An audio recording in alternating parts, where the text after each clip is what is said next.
Hello there. Welcome back to another episode of Unspoken Reality Podcast. And in this episode, we are going to talk about June 25th, basically what it symbolizes and what you and I as the Kenyan youth are supposed to do to align ourselves with leadership, governance, and politics in general. Don't mind the background noise. I'm doing a little bit of a new approach in recording, and also I'm recording at a time that I don't usually record, so it's a bit noisy, but don't mind that. Right, so this episode is a special episode. We were following on the series of basically the theme of our year, that is elevating your perspective.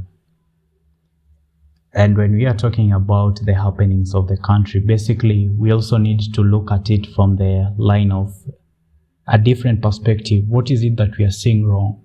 What are we missing? Why is it that we are not getting the change that we so crave? And what is there to prevent us and to act as guardrails so that we don't become the politicians that we claim to despise?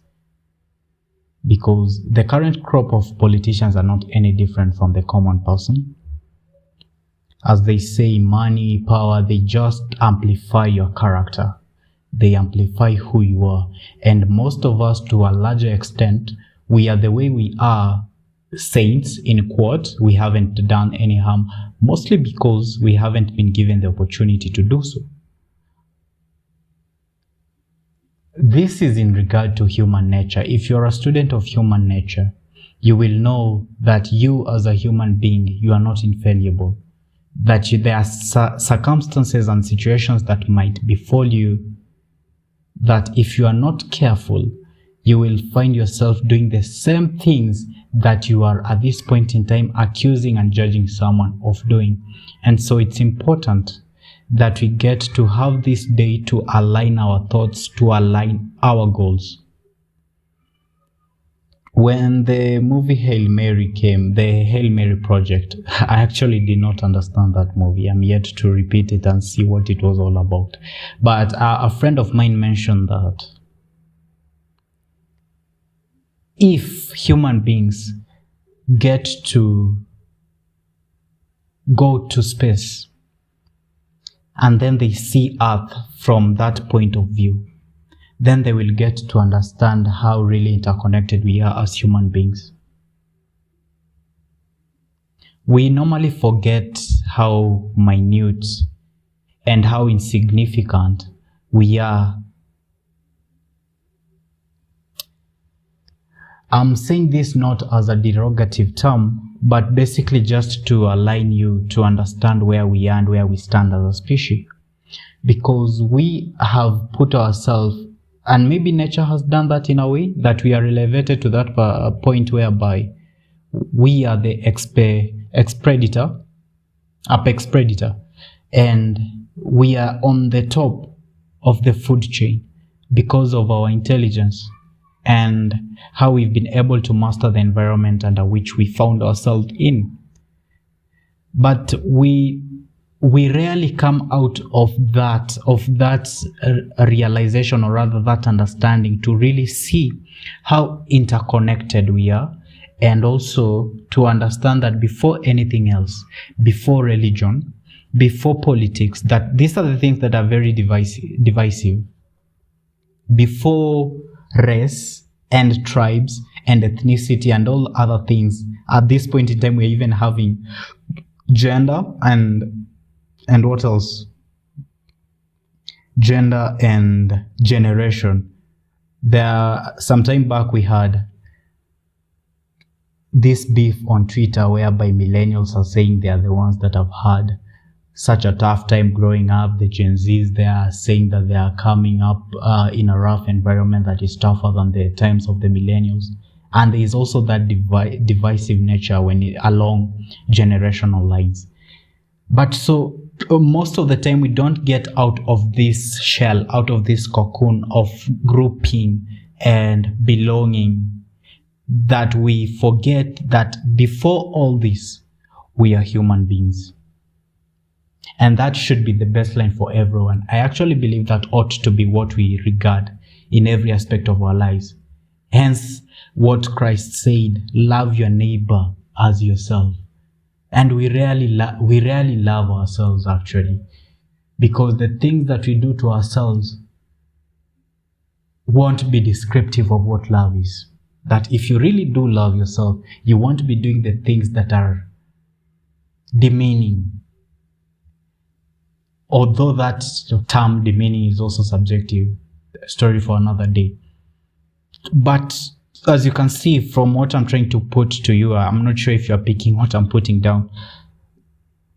Being human beings ought to be the baseline. Understanding that, first of all, that this next person I'm speaking to, regardless of where they're coming from, their preferences, their gender, their ethnicity, their race, the country of origin, it doesn't matter. What matters is that, first of all, they're human beings. And human beings, we are trapped under a certain human condition. And we are in this perpetual cycle of trying to survive. We are trying to survive to get a good living. We are trying to self-actualize, which is at the zenith of Maslow's hierarchy of needs. And most people don't get to that. Most people are trying to cater for their basic needs.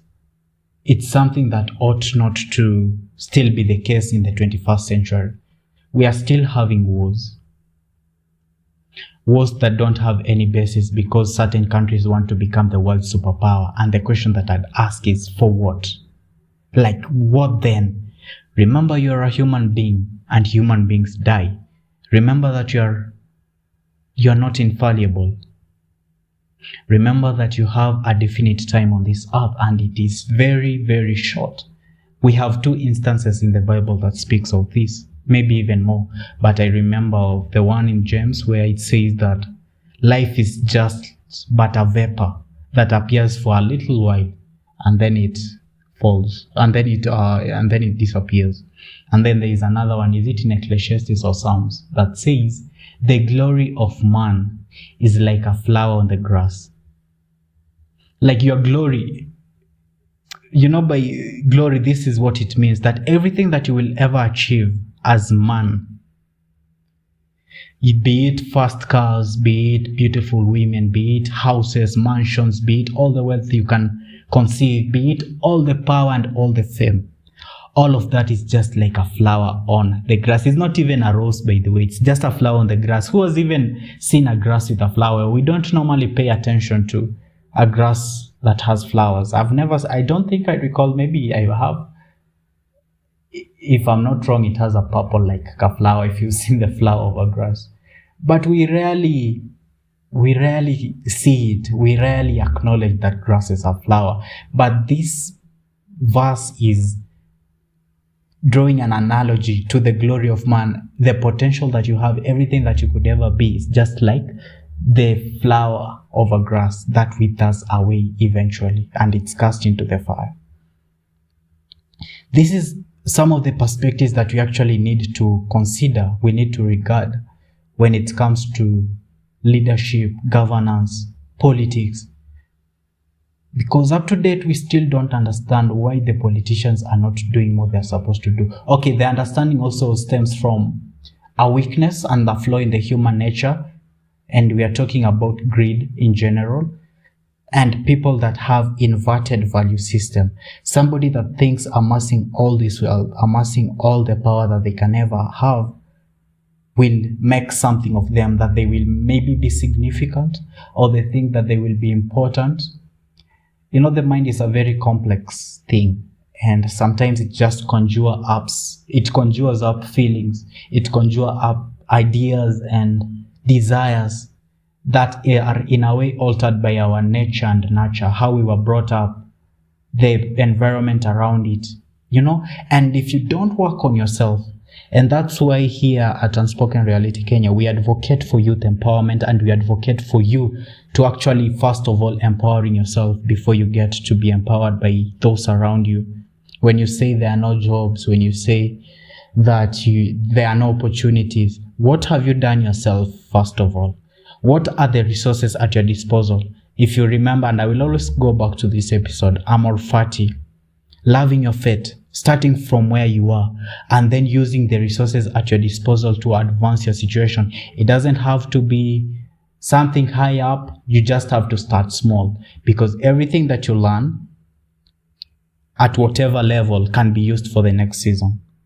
And I 100% and I believe this to be true, that where you are right now, as an intern, as a student, as an unemployed person, there are things that you can learn in that situation and in that circumstance that you will use to propel yourself into the next season of life. And if you don't learn this lesson right now, there will come a point, assuming you've been elevated to a higher position in future, there will come a point that if you did not learn that lesson then when you are supposed to, then here, when you are now elevated, when you have a job, you are a CEO, you are a Secretary of State or something of that sort, there will come a point that a situation will arise at that point where you will still have to learn that lesson. You get? So why am I saying this? I'm saying this because it's important for us as also the Kenyan youth to elevate our perspective and understand what really matters, such that we don't find ourselves in the situation and we don't find ourselves becoming the oppressors when we get this power. You know, hatuwezi kaa bila power. So we really need to understand, by the way, why are we doing all these things? Why are the politicians doing what they are doing? And how can we do it differently? Because I know for a fact that there are two trajectories, when intergenerational trajectories that can be followed. And one of them is either to keep the status quo or to change it. Also, it could go worse, you know. Actually, there are three, basically. It's like being a child of an alcoholic. You can either become an alcoholic yourself, or you can decide not to do anything with alcohol, not to even have it near your domain. You get? And similar to now politics and governance and the perpetuation of generations, that we can become worse than this crop of politicians, or we can become better. And it's up to us now to chart the best way forward. And I thought now that this ought to be the best time to do it, because it's not going to be an annual event. I don't really think there is ever going to be a June 25th whereby we don't take time to commemorate and to celebrate those that died trying to fight for freedom. And you know, it's quite disheartening when you realize that since independence, we are still fighting for freedom that we have never gotten. Like, we got independence, and since then we've been entangled and shackled with more chains.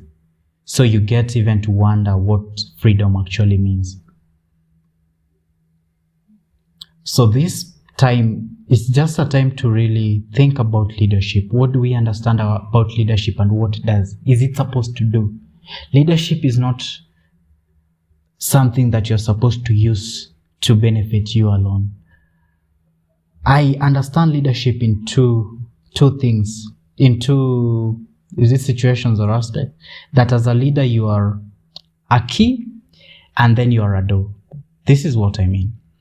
A leader as a key, you get to open opportunities where there were none. This could be through connections, through networks that you form, and through the authority that you have. People have entrusted you. They have given you power. They've given you mandate. So you become a key. You open doors of opportunity. You open opportunities where there were none. You come up with the ideas of bettering these people. That is what a key does. And then as a door, once you've unlocked opportunities, you become a door of which opportunities now flow through you. You don't close that door, or you don't divert it. And this is what we are seeing our leaders doing. They have become keys. They've gotten those opportunities, be it an MCA, that they've gotten opportunities through the, what is it called? This fund, development fund that they've been given, CDF. We have MPs that are custodians of these funds. But then instead of allowing these resources to flow through them and to advocate the needs of their people, the people that they are representing, that they say these are the most urgent needs, this money needs to go for education, or is it healthcare? Instead of doing that, they are now diverting these resources for their own benefit. A very disturbing statistic that I heard, I'm yet to confirm it, but I heard from someone that also read about it, is that, and actually it's not, I don't think it's fallacious. If you've read the book Looters and Grabbers by Kamisi, someone from Coast there, he has actually documented all the looting that has happened since 1963 up to the time of Jubilee government, and it's quite disheartening. So he says that all the money that is stored in offshore accounts from stolen and looted public funds are enough to actually pay the debt that this country has. And you see, this money is in offshore accounts and they're not benefiting the country. They are benefiting the countries out there, but not Kenyans. And so when you see it this way, you just wonder. Because for me, actually, leadership is so simple. What makes leadership complex is the human factor of it. Because how do you get someone to rally behind your vision, to rally behind the goal that you set, and to actually take it as their own goal? This is the most hardest aspect of leadership, the human resource. But when it comes to money, money is the easiest part of leadership. Just have a balance sheet. This is the money that has come in. This is how it has been spent. And you can account for every single coin. That's how I view leadership. But we are having a crop of politicians. Actually, it has always been this way. Because one reason for this is how leaders are, not leaders, how the citizens are disinterested. There's some bit of a background noise that I'm trying to pause to see if it will pass, but anyway, we go. That the reason the citizens are a bit disinterested, or rather not disinterested, because the politicians are actually riding on the ignorance and the illiteracy of the citizen. And that's why I think, for one, that not providing a citizen education, basic education, ought to be a capital crime. Take this example. Okay, before I give you this, let me finish my thought. That the citizens themselves are they are not aware of what is happening, and the politicians are taking advantage of this fact. So they can't hold them to account, and they don't understand everything that how the government works. Yeah? So now, taking this example, if you've committed a crime, or rather if you've been accused of committing a crime, you want the judge or the jury that will be presiding over your sentencing to be fair and to be just. They should be impartial. They should not favor. They should look at the facts as they are, to be able to really deduce without reasonable doubt, beyond reasonable doubt, that you in fact have done or not done that crime that you are accused of. So they're supposed to be sober in doing so. And in the event that it is realized that a judge or a jury has been compromised, that they are not capable of handling that case in fairness and equity, they ought to be removed from presiding over the case, and worst case scenario, they need to be disbarred based on how dire that situation is. But now we are having citizens who are supposed to act as a jury when it comes to electing their leaders, because a leader will come with their manifesto, they will come with those sweet tongues and all, they will say, this is what I will do, this is what I will not do. And then they are expecting the jury, these are the citizens, to be impartial, to be fair in deciding whom they will give that vote. But this is not the case. I don't think it has ever been the case in politics, because now politicians appeal to the emotions of the voters. Oh, You see, niliwaambia nitawajengea hii, mkinichagua nitamaliza. You see, those kind of things, they appeal to the emotion. They don't appeal to the reason of a voter.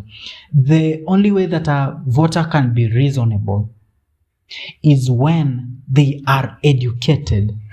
But then again, this is not always a given, because we have seen educated politicians, once they get that seat, they throw their education out of the window. And then they start engaging also this politics with those baseless rhetorics. That, oh, this is what I will do. You see, I am from your tribe. Because I'm from your tribe, I will bring you these resources. Which is always a fallacy. It is a lie. It doesn't happen that way. But the first step to ensure that that the citizen can be able to elect their leaders fairly, justly, and with reason is when they are educated. This is the first step, even though most people just go through the education system, but they don't really get educated themselves. Education ought to bring a difference. Education ought to bring about knowledge, and knowledge ought to produce action, and action in the right direction.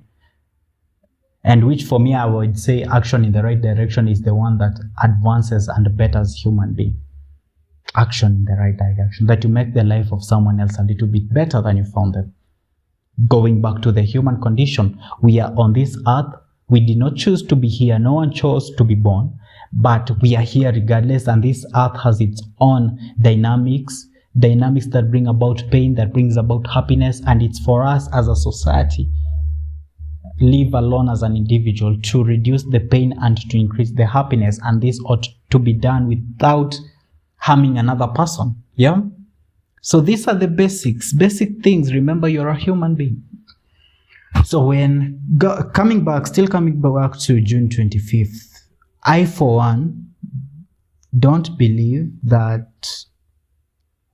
posting this, how we are commemorating, walking to parliament, it doesn't do much. It really doesn't. I sympathize with those that have lost their lives and the families that they left behind. But we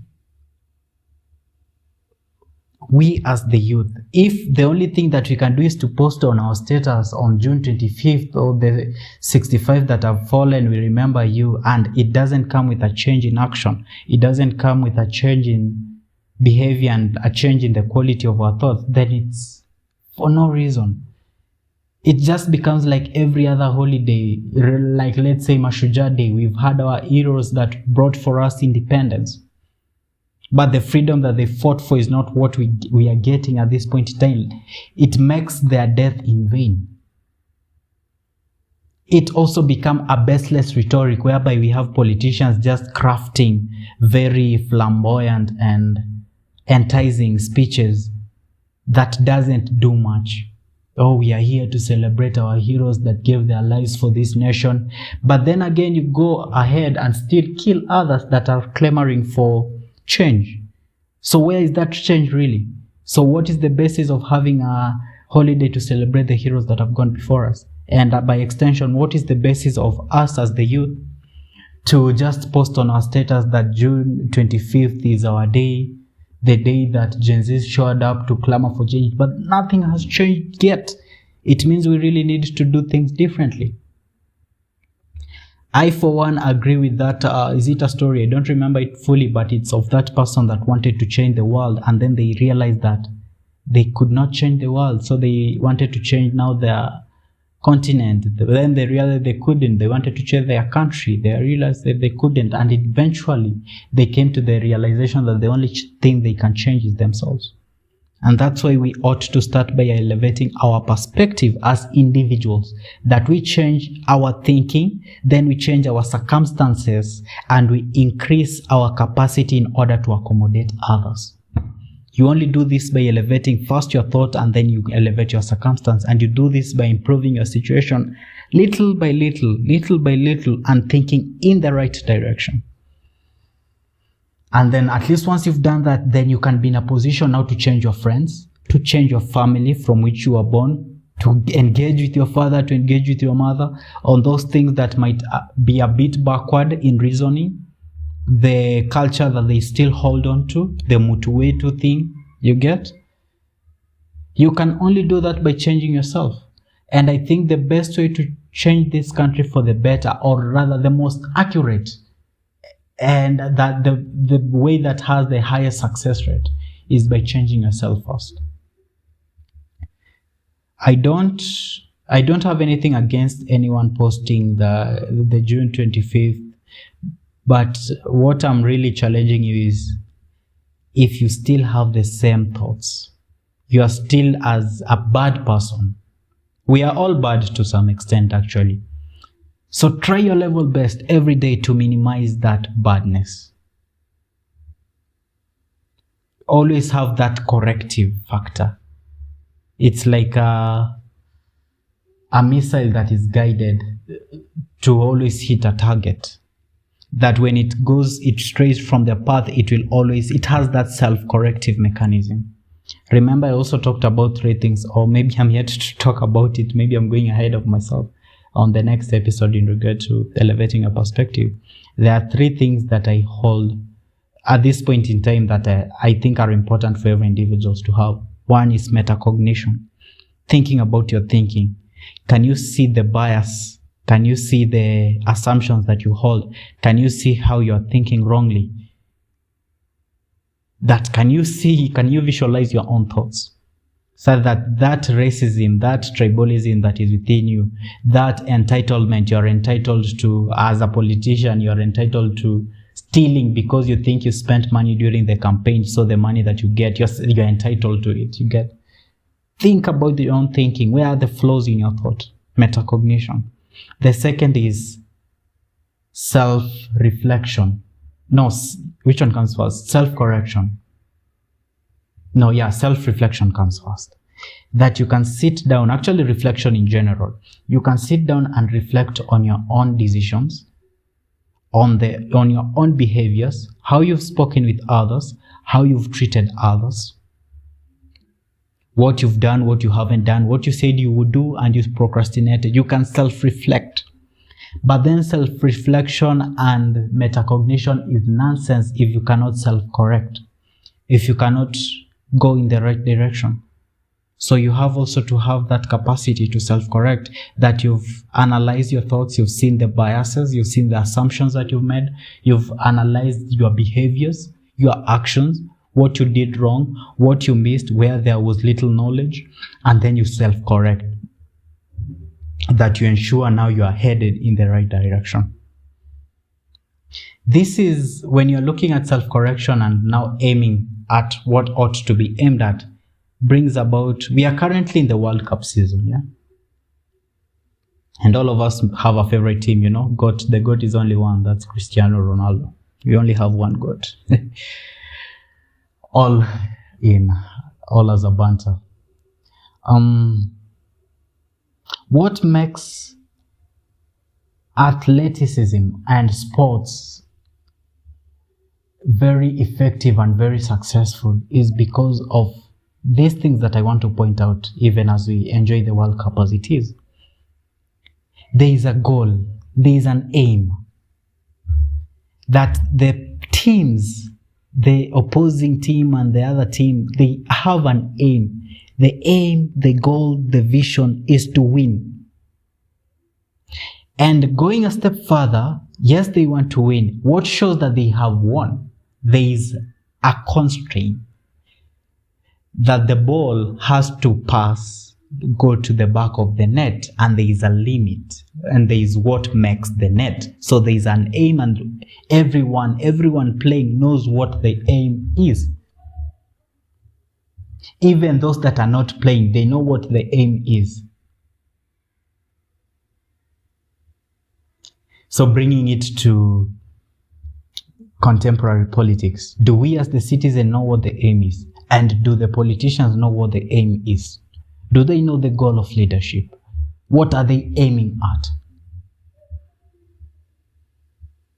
This is where we have inverted goals. We have politicians that they're there of their own goals, for their own goals, not for the goals of the citizens. They're there to enrich themselves. That is their goal. And actually, by there, I'd say the politicians are doing a good job in achieving their goal. If their goal was to enrich themselves, then they are doing a good job. There is a research that I'm working on. I'm still yet to finalize it. It's called the equilibrium of extraction. And I'm proposing that extraction, we've lived in an oppressive regime from colonial period whereby they enforced upon us a system of extraction, a system that is just take from the people. And these politicians have been able to perpetuate that system. They have not changed it a bit. The only difference is that now these resources are going to them and other multinationals like IMF. So look at it this way. If the goal is for the politicians to enrich themselves, then they are doing a great job. You cannot fault them for that. You can't say that they are doing a bad job. They are actually doing a great job. Going back to the analogy of the football, the World Cup, there is a goal that each team is aiming at. So every member of the team knows what to aim at. And the people at the stand, the audience, they are celebrating them, they are cheering them because they are also trying to empower them to work towards that common goal. There is a common goal. And now, aside from that, there are constraints, as I've mentioned. There are boundaries of the playing field. That when you go out of this boundary, you are out of line. There is a corner here. There is a throw in there. And then there are rules. There are rules that govern how these people play. There is a referee, the custodian of the rules. And then there is a VAR, a very important advancement in football. That if the referee did not see, or if one of the players, the captains, contests a certain call made by the referee or the linesman, that we can go and infer or go and see what actually really happened, and then we compare with the rules. Because we have limited perspective, and this referee also is only one. Yes, he is working with the linesman, two linesmen, I believe, or maybe there are more nowadays. So he is working with all these people to ensure that the rules are kept. That is also missing in our current environment, in our current society, that the people that are supposed to be the custodians of the rules, they are working with the oppressors to oppress. So that if somebody has been injured, the VAR is not working. The referee is turning a blind eye. The linesman doesn't even have a flag. That's what we are seeing here in Kenya. The judiciary is underfunded, and most of them have been captured by the state, so that they cannot fight for the people. Actually, the judiciary is not meant to fight for the people. It's supposed to fight for the truth, the constitution, the laws. They are supposed to be custodians of the law. But here they are in bed with the crop of politicians. Now they are blind to the situation as it is, and they only pass rules when it favors the leading class, the ruling class. So we really need to establish the aim. And as I've mentioned before, what is the aim of leadership? What is the goal of governance and politics? I had once said that governance, how I understand politics, is basically trying to distribute these scarce resources to people that need it, that take resource A to point B. Why should you take it to point C? Because I believe that there was a consensus that actually defined where resource A is supposed to go. One of them ought to have been maybe through your manifesto, because this is what should get people to elect you. The ideas that you have and not the ethnicity that you come from. And these ideas ought to be in betterment of the people. By the way, just to bring about 3 of these key things, I had a conversation with Ashu Shaina sometime this week. And actually these people, I believe now Kenyans, we are living in a point in time when you cannot look down upon someone because of the job that they do. There are people that are learned out here, but they are doing jobs that you might consider to be menial, which they actually aren't. As I've mentioned before, There is something that you can learn in whatever situation that you are in that you will use in the next season of your life. So even if you got a degree and you became a shoe shiner, there is something that you will learn from shining shoes that you might use as a CEO. I might speak to this in future or write an article about it. It's also a thought process and a thought experiment that I'm working on. So what you say this shoe shiner was, if he was the advisor to the president, he would tell him to only focus on 3 things. The first one, hunger. Ensure that we are sustainable when it comes to agriculture. Why are we still importing foods? We are importing food stuff. There is a person I was engaging with in a conference that has just passed, and he was mentioning that's the Kesebai conference, Kenya Society of Environmental, Biological and Agricultural Engineers. And so this guy was mentioning how there are times where he was working at was it a seed company, NCB? I've forgotten the name, but one of the seed companies or the seed parastatals in Kenya. And he mentioned that there are years that pass when there are grains in the silo. You know those silos, the huge ones. Grains are there stored in the silos, but we are still importing grains from other countries. Why? And the one answer that was given by a lecturer in that forum, in that discussion that we're having, was that it is an inverted goal whereby a politician comes and says, what is the fastest way that I can use to make $1 billion? Just import. So you see the metric here is inverted. They are looking at a metric to enrich themselves, and so they close and they stifle the agriculture of the country, and by importing cheap grains. We can grow a lot of food here in the country that we can even export.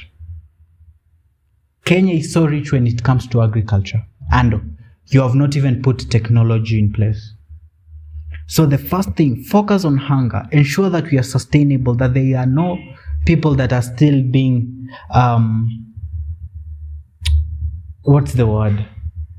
that they're still facing hunger and a drought. Food security is something that we can tackle if we want to.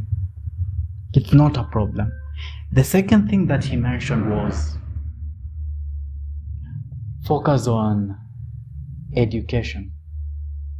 Ensure that education from kindergarten all the way to university and tertiary is free. That people don't still have to struggle to get good education. That there are people who are still learning under trees in this country at this time. It's disheartening. It's quite disheartening. And as I've also mentioned, any regime that denies education to anyone, it should be charged as a capital crime. And then the last thing that the government ought to focus on is health. Try your level best to ensure that there is free healthcare, that people even from the grassroots can get healthcare wherever they are, at whatever time. Even if maybe not free, then at an affordable price.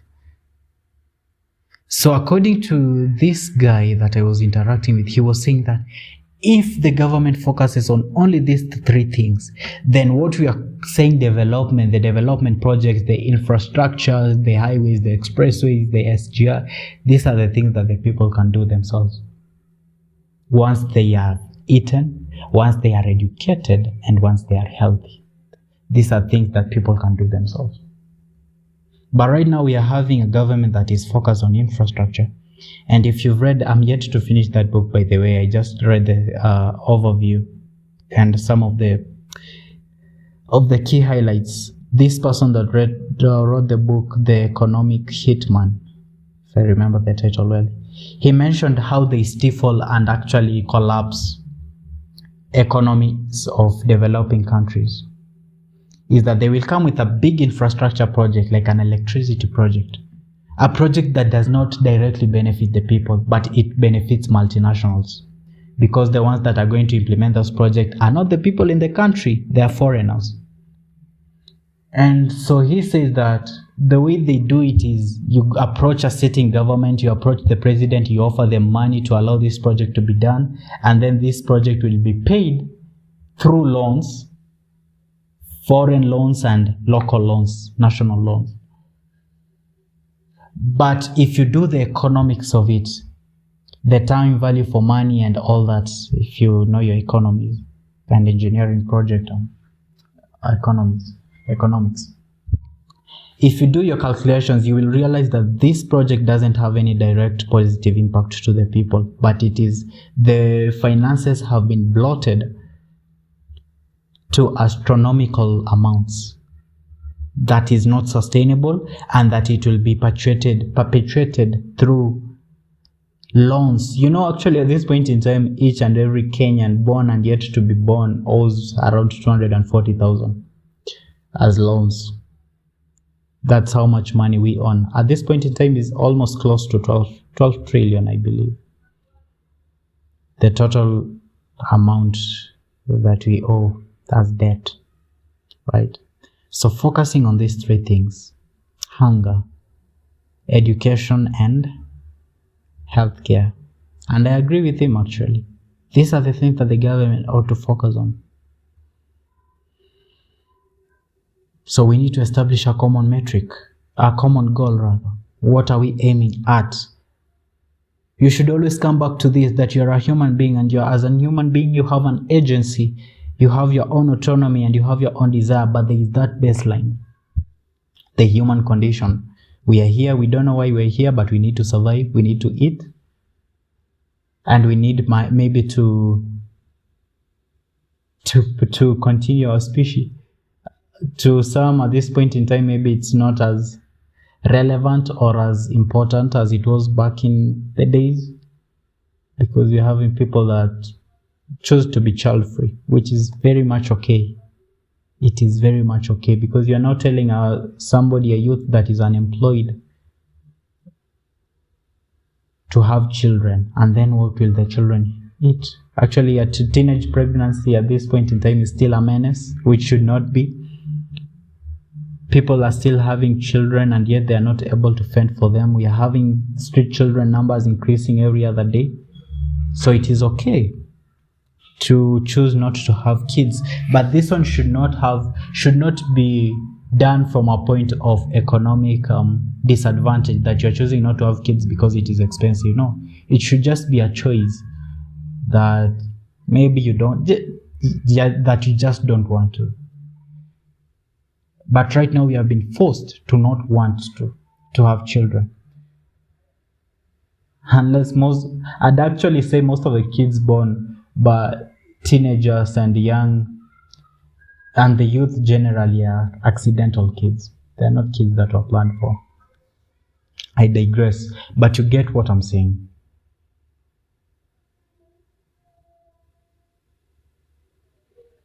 So these are the two things that I actually think are of importance to you as a human being. One is stewardship. If you are to ask me the best form of governance, it's not democracy, it is not dictatorship. Even though I strongly believe that a benevolent dictator is better than a democracy.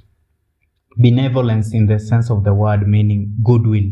If you have only one leader that is a good leader, why do we need all these people to be making decisions? Why don't you just let that person make all the decisions? Because they have goodwill.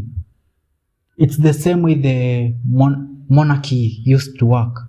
It was only one king, and if that king was a good king, then the nations would thrive. If that king was a bad king, then the nations would go to shambles.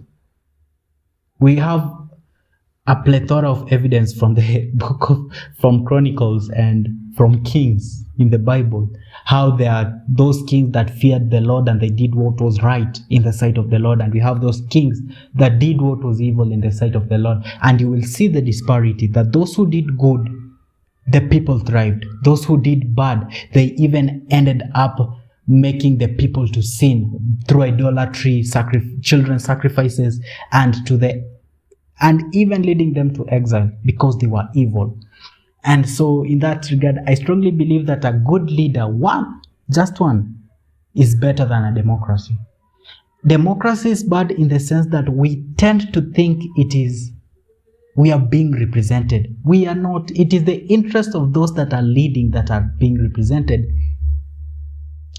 And it's sad to think that still people in the grassroots think that if I elect a person that looks like me, if I elect my tribes, my kinsman, then my life will be better. False. It won't be. It is an illusion of representation. You are not being represented. I actually also believe that if we just have a good leader, it doesn't matter if they are male or female, this 2/3 gender rule, or is it a third gender rule? It won't matter in the event that the leader there is a good leader. If we have only females, 100% that are leaders, and they're good leaders, I as a man won't feel that my needs won't be represented. Why? Because I know a good leader will find a way to ensure that everyone has been included. Even if that someone is not of their own tribe, of their own gender, they will ensure that they're included. The same way, if 100% of the leaders were men, if they were good, it would not matter that they were men. The women will feel the impact of a good leadership. That's what I think. So when we have these gender rules and we are having the laws to try to balance the scales, all this stems from a factor of bad governance and bad leadership. A good leader will ensure there is representation. Representation is not having people in positions. And that's the mistake that we make time and time again. We've seen the positions of the CSs being given to a certain tribe because they were not represented in politics. Now they feel represented. Now they are saying we are in government, and they are not participating in their civic duty because they are in government. That's what they are saying. But that is an illusion. You are not being represented.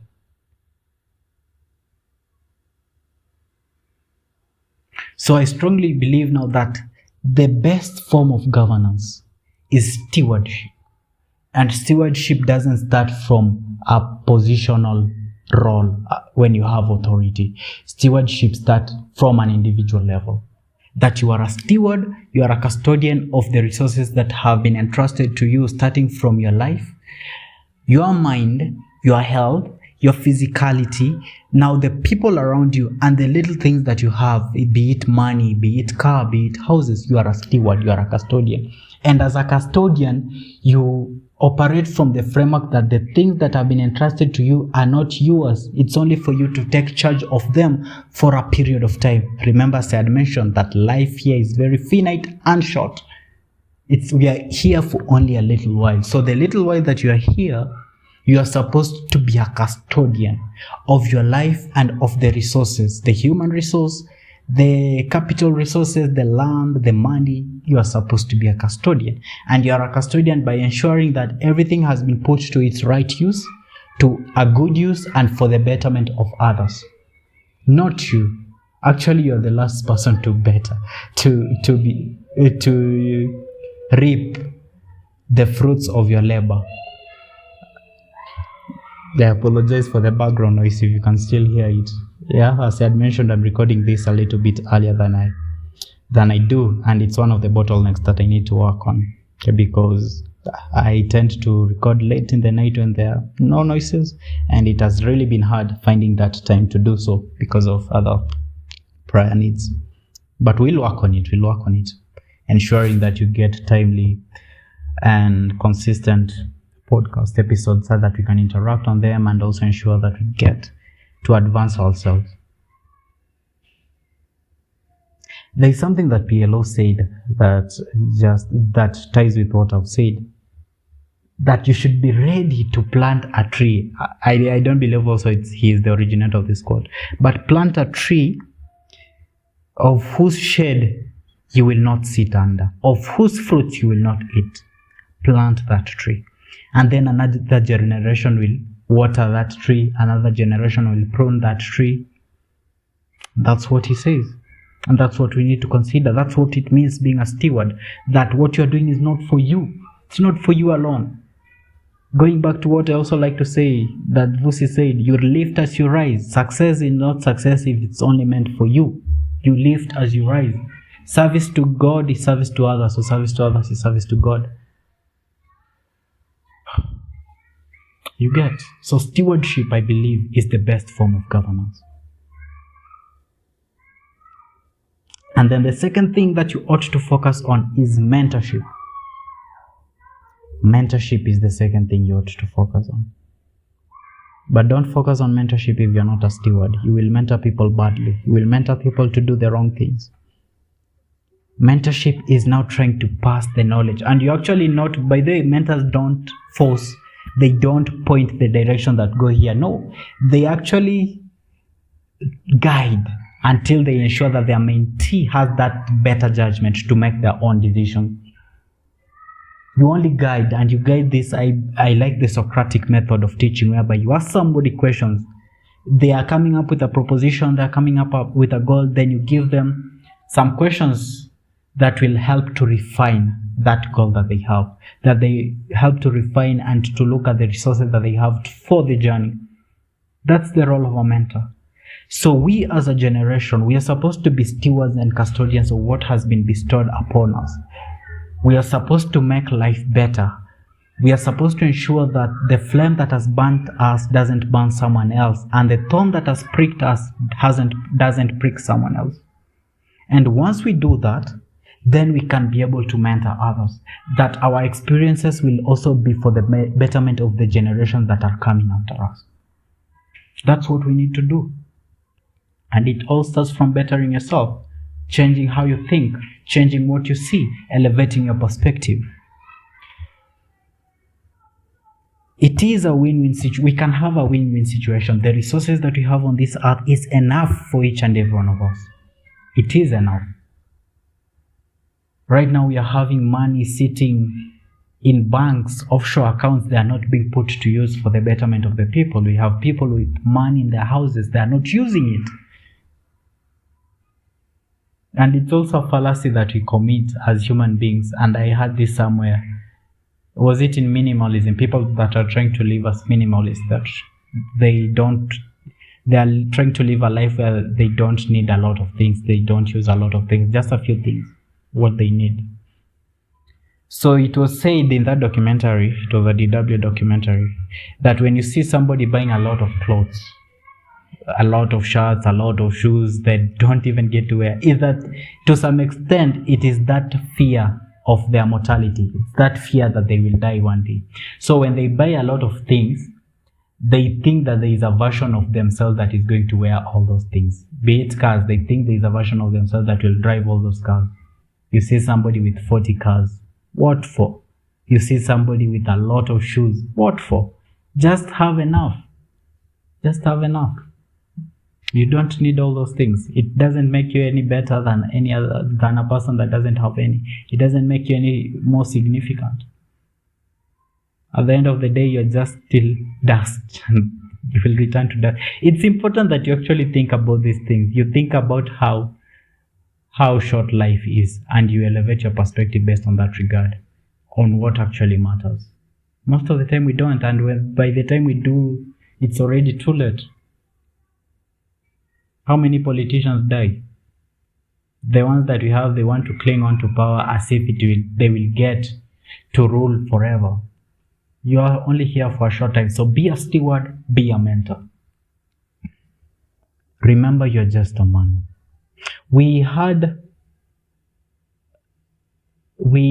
As human beings, what makes us increase our chance of surviving back in time was collaboration, working together for a common goal, just as the players in a football match work together for a common goal. Collaboration and having people doing what they're good at, meritocracy, what you're qualified for, made us to be able to survive. Right now we need to work together, not to survive. Although politicians are making us go backward, that we are still fighting for survival, but we actually need now to be focusing on advancing as a species. And we can only do that yet again when we collaborate. There is a philosopher that said, I think, therefore I am, but I like the philosophy of Joshua Moponga. Is it Moponga? The South African philosophy, the philosophy of Ubuntu. He talked about this in one of the episodes with the Alpha House. He said that our North Stars Africans is Ubuntu. I am because we are. I am not an island. What makes me is it's based on the contribution of a lot of people. I am because we are. And then he talked about Sawabona. I see you, and I see those that are with you. That when you look at a person, you understand that they have their own agency, that they are just as they are the main character in their lives, that they have their own dreams and ambitions just as you. Sonda, we've talked about it a while back. That's Sonda, the realization that everyone is just a main character and they're as complex as can be.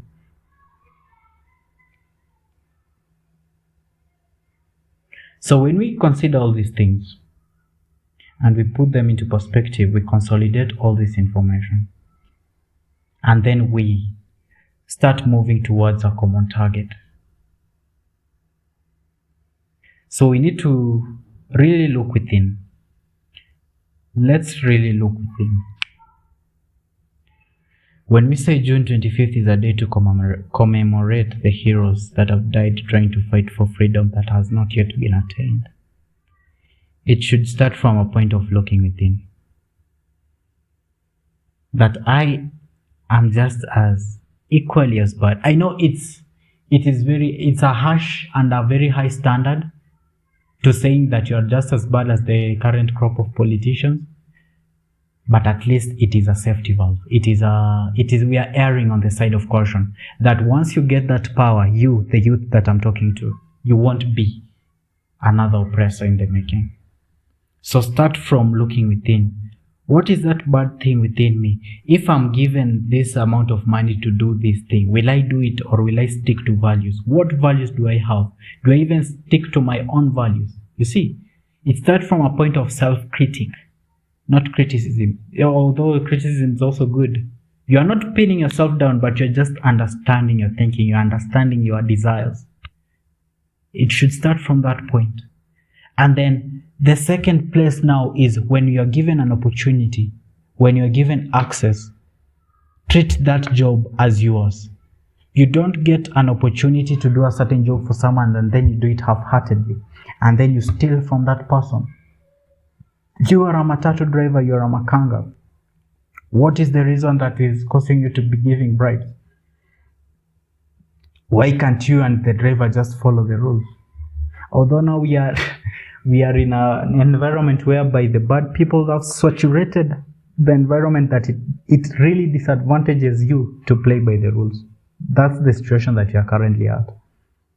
Because if you're not giving bribes as a conductor, the ones that are giving bribes are making profit, and your car can be impounded. And right now it's a system. It's not only the traffic police that are taking bribes, but back at the station, they know actually their quotas, that this is the amount that these traffic officers are supposed to bring. It is now a system.